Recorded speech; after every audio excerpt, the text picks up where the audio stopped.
3 of my kids so far have said, you know, "Dad, I trust you to pick my spouse for me."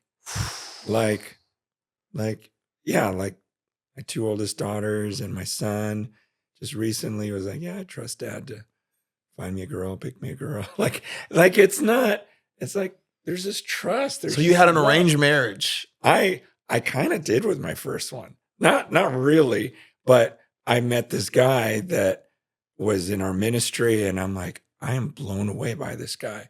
And I remember my wife going, "Gosh, it's like you have a crush on him." I go, "I do." Like, his walk with the Lord is amazing. And I prayed. I was like, "Lord, you have answered me in so many ways through life. Mhm. You've always given me what I wanted." I was like, I see it in scripture, with Jacob and Isaac. And I go, this guy, Justin, can I have him as a son-in-law? Can you make him meet my daughter, fall in love? And I prayed that prayer. They didn't even know each other. They were married within the year. Write that down. It was crazy.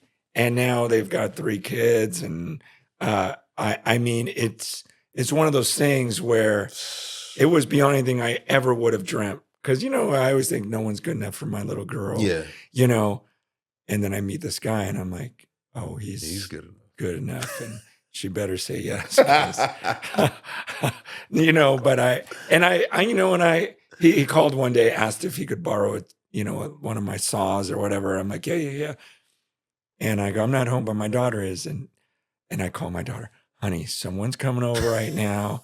Trust your father. Look your best. Play with your hair.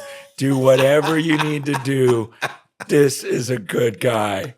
And so, he knocks on the door and she's like, hi, who are you? Whatever. What are you doing here? Oh, your dad said I could borrow a saw. And she goes, oh, okay. Sorry. I just woke up, and she's looking great, but the whole thing. And it's amazing. But that's the relationship I have with my kids. Mhm. Like they know I love you. them. They know I would do anything for them. And like I asked earlier, if any of them were insecure, I would do everything to make that right. Mhm. I've got to prove it to them somehow. I've got to Yeah. convince them. And that's what I believe God is doing right now in heaven. Yeah. I believe he's even right now going, Lecrae, what do I need to do to have you completely secure? Look at everything I've done for you. But there is a miracle that I want to pray for you. Like, God, I want that. That Ephesians 3, I want that. Not that you're pretty sure he loves you, but you know how wide and long and high and deep. And you know the love of Christ, which is beyond comprehension. Like, that's what I want for you. That's what I want for everyone in the church. My first thought, unfortunately, when you said that was, I'm a worm, God. And Yeah. it's so sad. Isn't it? That's so sad. It's like, he loves you. And I'm like, oh no. But I'm like, no. And the funny thing, you bring this up, what I see consistently too now, especially with the younger generation in the church, is it's wrecked and racked by fear. Wrecked with fear and superstition and if I don't do this, then this is gonna happen, and this is gonna happen, and that's gonna happen. And I'm like, oh, they don't know love. Yeah. Because there's so much fear. Yeah. There's so much fear in I think I wrestle with more legalism. It was more like, I gotta earn God's love. But I think, at least when I talk to my kids and I have conversations with them on their spiritual journeys, they get so much information on the internet and so much of it's not verifiable. To be a speaker here or someone there, and they're just like, well, they said this and they said this and they said, and I said, God does not give you a spirit of fear. And I like, he loves you, but I'm saying it, but I'm like, man, I'm sitting here listening to you and I'm like, I need to believe this. Yes, yes. It's really no, good. Seriously. But there is. Let me grab my Bible real quick. There's Oh, Francis pulling out the Bible now. I know. It took me a long time. So I'm a pastor I am. But my daughter actually pointed this passage out to me the other day about fear, because obviously fear is not a bad thing. Yeah. The fear of the Lord is the beginning of wisdom. We gotta, we work out our salvation with fear and trembling. But I saw this passage when my daughter pointed it out the other day. I was like, wow, I've missed this. How many times have I read this? I never got it. Jeremiah 32:38 says this: they shall be my people, I will be their God.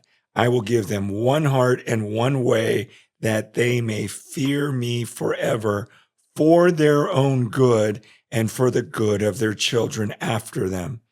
I will make with them an everlasting covenant, that I will not turn away from doing good to them, and I will put the fear of me in their hearts, that they may not turn from me. I thought, whoa.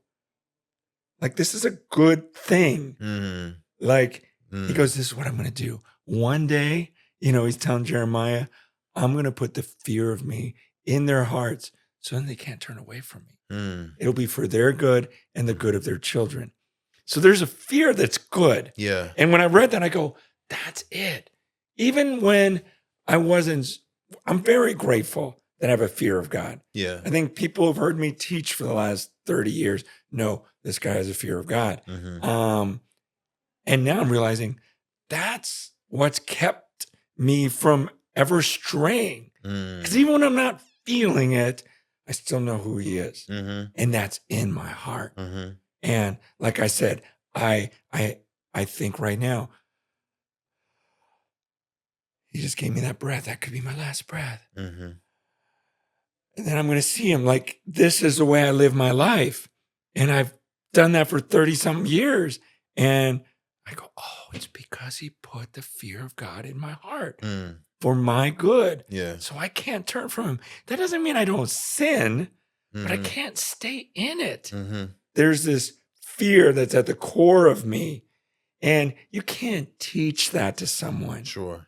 God puts that. He puts it in your heart, just like he puts the love in your heart. And when you can marry those two things, when you can come before God, and this is what I pray. I go, God, every day, can you just remind me that you're holy and you love me?